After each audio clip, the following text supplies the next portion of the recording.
Friends welcome back to our channel wealthy life.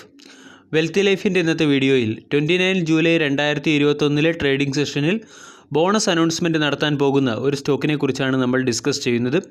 Mahindra ഗ്രൂപ്പിലെ ഈ സ്റ്റോക്കിൻ്റെ കോർപ്പറേറ്റ് അനൗൺസ്മെൻറ്റ് പരിശോധിക്കുകയാണെങ്കിൽ 29 ജൂലൈ 2021 ഈ കമ്പനി ബോണസ് അനൗൺസ്മെൻറ്റും അതുപോലെ തന്നെ Q1 റിസൾട്ടും പബ്ലിഷ് ചെയ്യും എന്ന് നമ്മൾക്ക് കാണാൻ സാധിക്കും.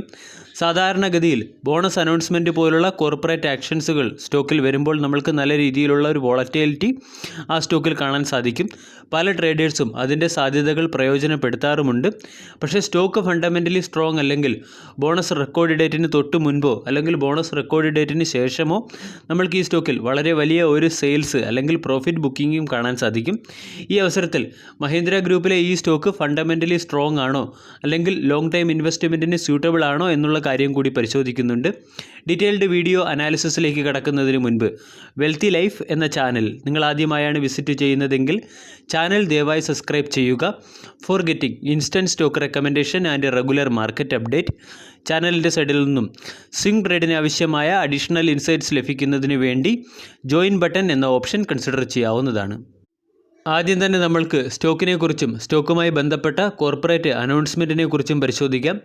ക്ലബ് മഹീന്ദ്ര അല്ലെങ്കിൽ Mahindra holidays and resort India limited എന്ന കമ്പനിയാണ് 29 ജൂലൈ 2021 ഈ കമ്പനിയുടെ Q1 റിസൾട്ടും അതോടൊപ്പം തന്നെ ബോണസ് അനൗൺസ്മെൻറ്റ് നടത്താൻ പോകുന്നത്. 23 ജൂലൈ 2021 എക്സ്ചേഞ്ച് ഫയലിംഗിലാണ് ഇതിനെക്കുറിച്ചുള്ള പൂർണ്ണ വിവരങ്ങൾ ഉൾക്കൊള്ളിച്ചിരിക്കുന്നത്. Mahindra holidays and resort India limited എന്ന സ്റ്റോക്ക് ടൂറിസവുമായും ഹോട്ടൽ ഇൻഡസ്ട്രിയുമായും ബന്ധപ്പെട്ട ഒരു സ്റ്റോക്കാണ്. നമ്മൾക്കെല്ലാവർക്കും അറിയാം, COVID-19 പാൻഡമിക്കിൻ്റെ ഇമ്പാക്റ്റ് ഏറ്റവും അധികം കാണാൻ സാധിച്ച രണ്ട് സെക്ടറാണ് ടൂറിസം സെക്ടറും അതുപോലെ തന്നെ ഹോട്ടൽ ഇൻഡസ്ട്രി സെക്ടറും. എന്നിട്ടും ഈ സ്റ്റോക്കിൻ്റെ ലാസ്റ്റ് 1 ഡേയിലെ പെർഫോമൻസിൽ 4.76% ഹൈക്ക് കാണാൻ സാധിച്ചു. അതിൻ്റെ പിന്നിലെ ഏറ്റവും പ്രധാനപ്പെട്ട കാരണം കോർപ്പറേറ്റ് അനൗൺസ്മെൻറ്റുമായി ബന്ധപ്പെട്ട സ്റ്റോക്കിലുണ്ടായിരിക്കുന്ന ട്രേഡിംഗ് ഓപ്പർച്യൂണിറ്റി തന്നെയാണ്. എന്നാൽ സ്റ്റോക്കിൻ്റെ 1 മന്ത് പെർഫോമൻസ് നോക്കുകയാണെങ്കിൽ അവിടെ നമ്മൾക്ക് 39% റിട്ടേണും 1 ഇയറിലെ പെർഫോമൻസ് നോക്കുകയാണെങ്കിൽ അവിടെ നമ്മൾക്ക് 100% റിട്ടേണും കാണാൻ സാധിക്കുന്നുണ്ട്. എന്നാൽ സ്റ്റോക്കിൻ്റെ ലോങ് ടൈം പെർഫോമൻസിലേക്ക് നമ്മൾ പോവുകയാണെങ്കിൽ അവിടെ നമ്മൾക്ക് മനസ്സിലാകും ഈ സ്റ്റോക്ക് കണ്ടിന്യൂസ്ലി ഒരു അപ് ട്രെൻഡിൽ മൂവ് ചെയ്യുന്ന സ്റ്റോക്ക് അല്ല എന്ന്. അതായത് ഈ സ്റ്റോക്ക് 2018 വർഷത്തിൽ ഏകദേശം 420 രൂപ പ്രൈസ് റേഞ്ചിൽ അവൈലബിൾ ആയിരുന്ന സ്റ്റോക്കാണ്. അതിനുശേഷം ഈ സ്റ്റോക്കിൽ വളരെ വലിയൊരു കറക്ഷൻ വരികയും സ്റ്റോക്ക് 150 രൂപയ്ക്ക് അടുത്തുള്ള ഒരു സപ്പോർട്ടിൽ നിന്നും ബൗൺസ് ബാക്ക് ആവുകയുമാണിപ്പോൾ. സ്റ്റോക്കിൻ്റെ ഓൾ ടൈം ചാർട്ട് പാറ്റേൺ നമ്മൾ പരിശോധിക്കുകയാണെങ്കിൽ അവിടെ നമ്മൾക്ക് കാണാൻ സാധിക്കും ഈ സ്റ്റോക്ക് ഓൾ ടൈമിൽ 39% റിട്ടേൺ മാത്രമാണ് തന്നത്. അതായത് ഈ സ്റ്റോക്കിൽ ലിസ്റ്റഡ് ആയപ്പോൾ ഏകദേശം 400 രൂപയ്ക്ക് അടുത്തുള്ള പ്രൈസിലായിരുന്നു ലിസ്റ്റഡ് ആയത്. അതിനുശേഷം ഈ സ്റ്റോക്കിൽ നമ്മൾക്കൊരു റൗണ്ടിങ് ബോട്ടം പാറ്റേൺ അല്ലെങ്കിൽ ഒരു കറക്ഷൻ കാണാൻ സാധിച്ചു. ശേഷം സ്റ്റോക്ക് വീണ്ടും 2018 ടൈംസിൽ അല്ലെങ്കിൽ 2017-2018 വർഷത്തിൽ ഈ സ്റ്റോക്ക് 400 രൂപ എന്ന റേഞ്ചിലേക്ക് എത്തി നല്ലൊരു പീക്ക് ഉണ്ടാക്കിയതിനു ശേഷം again stock rounding bottom pattern തന്നെയാണ് ഫോളോ ചെയ്യുന്നത്. അതായത് ഈ സ്റ്റോക്ക് കണ്ടിന്യൂസ് ആയിട്ട് അപ് ട്രെൻഡ് ചെയ്യുന്ന ഒരു സ്റ്റോക്കല്ല, പകരം ഈ സ്റ്റോക്കിൽ നമ്മൾക്ക് ഏറ്റക്കുറച്ചിലുകൾ കാണാൻ സാധിക്കുന്നുണ്ട്. സ്റ്റോക്കിൻ്റെ ചാർട്ട് പാറ്റേണിൽ കാണപ്പെട്ട അതേ ഇൻകൺസിസ്റ്റൻസി നമ്മൾക്ക് സ്റ്റോക്കിൻ്റെ പെർഫോമൻസിലും കാണാൻ സാധിക്കും. സ്റ്റോക്കിൻ്റെ അല്ലെങ്കിൽ കമ്പനിയുടെ സെയിൽസ് നോക്കുകയാണെങ്കിലും ഓപ്പറേറ്റിംഗ് പ്രോഫിറ്റ് നോക്കുകയാണെങ്കിലും നെറ്റ് പ്രോഫിറ്റ് നോക്കുകയാണെങ്കിലും പ്രോഫിറ്റ് ബിഫോർ ടാക്സ് നോക്കുകയാണെങ്കിലും അവിടെ എല്ലാം നമ്മൾക്കൊരു ഫ്ലക്ച്വേഷൻ അല്ലെങ്കിൽ ഇൻകൺസിസ്റ്റൻസി അല്ലെങ്കിൽ ഏറ്റക്കുറച്ചിലുകൾ കാണാൻ സാധിക്കും. അതായത് ഉദാഹരണം നമ്മൾ നോക്കുകയാണെങ്കിൽ 2018 ഡിസംബർ മാസത്തിൽ ഈ കമ്പനി 599 കോടി രൂപയുടെ സെയിൽസ് ആയിരുന്നു നടത്തിയത്. അത് 2019 ജൂൺ മാസമായപ്പോൾ 611 കോടി രൂപയുടെ സെയിൽസായി വർദ്ധിക്കുകയും 2019 ഡിസംബർ മാസമായപ്പോൾ വീണ്ടും 588 കോടി രൂപയുടെ സെയിൽസായി കുറയുകയും ചെയ്തു. നെറ്റ് പ്രോഫിറ്റ് നോക്കുകയാണെങ്കിൽ 2020 മാർച്ച് മാസത്തിൽ കമ്പനി 165 കോടി രൂപയുടെ ലോസ് ആയിരുന്നു റിപ്പോർട്ട് ചെയ്തത്. അതിനു മുൻപേ 2019 ഡിസംബർ മാസത്തിൽ കമ്പനി 5 കോടി രൂപയുടെ പ്രോഫിറ്റ് ആയിരുന്നു റിപ്പോർട്ട് ചെയ്തത്. 2020 സെപ്റ്റംബർ മാസത്തിൽ കമ്പനി 25 കോടി രൂപയുടെ പ്രോഫിറ്റ് റിപ്പോർട്ട് ചെയ്തു. 2021 മാർച്ച് മാസത്തിൽ കമ്പനി 10 കോടി രൂപയുടെ ലോസ് റിപ്പോർട്ട് ചെയ്തു. കമ്പനിയുമായി ബന്ധപ്പെട്ട ഏറ്റവും പ്രധാനപ്പെട്ട റിസ്ക് നമ്മൾക്ക് കമ്പനിയുടെ ബാലൻസ് ഷീറ്റിൽ നിന്നും വായിച്ചെടുക്കാൻ സാധിക്കും. അതായത് 2013 മാർച്ച് മാസത്തിൽ ഈ കമ്പനിയിൽ ഏകദേശം 529 കോടി രൂപയുടെ റിസർവ് ഉണ്ടായിരുന്നു. ഇപ്പോൾ ഈ കമ്പനിയിൽ -48 കോടി രൂപയുടെ റിസർവാണ് ഉണ്ടായിരുന്നത്. 2013 മാർച്ച് മാസത്തിൽ ഈ കമ്പനിക്ക് 7 കോടി രൂപയുടെ ഡെപ്റ്റ് അല്ലെങ്കിൽ ബോറോവിങ്സ് മാത്രമായിരുന്നു ഉള്ളത്. അതിപ്പോൾ 2355 കോടി രൂപയുടെ ബോറോവിങ്സായി മാറിക്കഴിഞ്ഞു. അതായത് കമ്പനിയുടെ ബോറോവിങ്സ് നോക്കുമ്പോൾ നമ്മളൊരു പ്രധാനപ്പെട്ട ഫാക്ടർ പരിശോധിക്കണം. 4332 കോടി രൂപയുടെ മാർക്കറ്റ് ക്യാപ്പുള്ള ഒരു സ്മാൾ ക്യാപ്പ് സ്റ്റോക്കിനാണ് ഏകദേശം ഏകദേശം 2500 കോടിക്ക് അടുത്ത് ഡെപ്റ്റ് ഉള്ളത്. കമ്പനിയുടെ മാർക്കറ്റ് ക്യാപിറ്റലൈസേഷൻ വെച്ച് നോക്കുകയാണെങ്കിൽ ഇത് വളരെ വലിയ ഒരു ത്രെഡ് തന്നെയാണ് ക്രിയേറ്റ് ചെയ്യുന്നത്.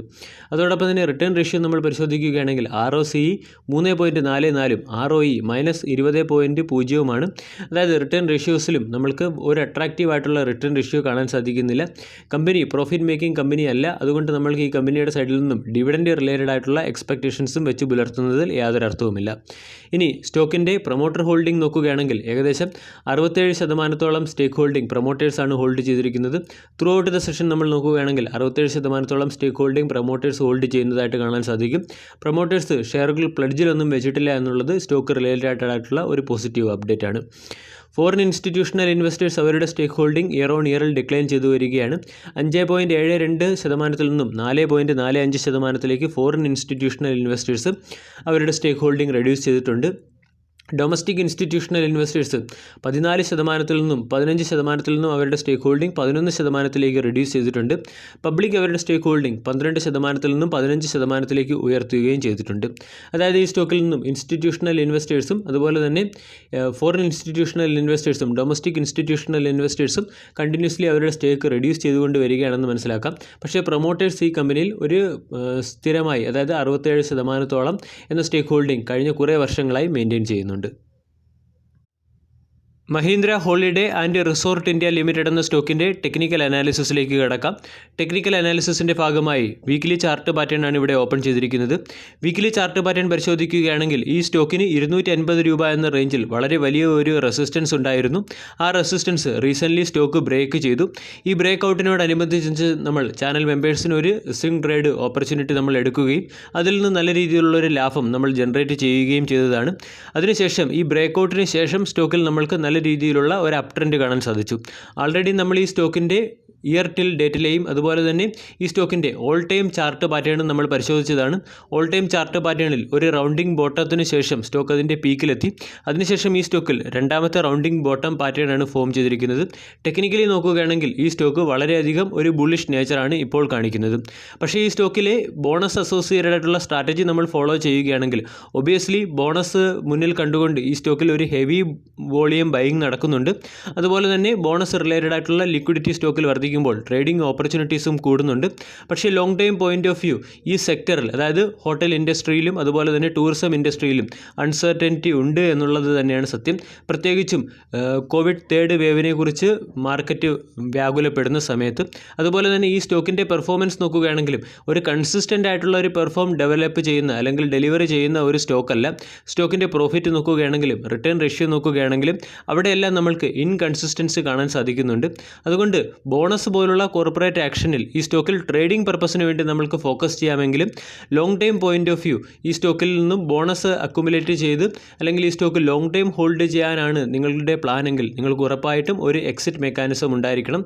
എന്നിരുന്നാൽ മാത്രമേ ഈ സ്റ്റോക്കിൽ ബോണസ് റിലേറ്റഡ് ആയിട്ടുള്ള ആക്ടിവിറ്റീസിൽ അല്ലെങ്കിൽ ബോണസ് റിലേറ്റഡ് ആയിട്ടുള്ള കോർപ്പറേറ്റ് ആക്ടിവിറ്റീസിൽ നമ്മൾക്ക് പാർട്ടിസിപ്പേറ്റ് ചെയ്യാൻ സാധിക്കുകയുള്ളൂ. വീഡിയോ എല്ലാവർക്കും ഇഷ്ടമായി എന്ന് വിശ്വസിക്കുന്നു. Thank you.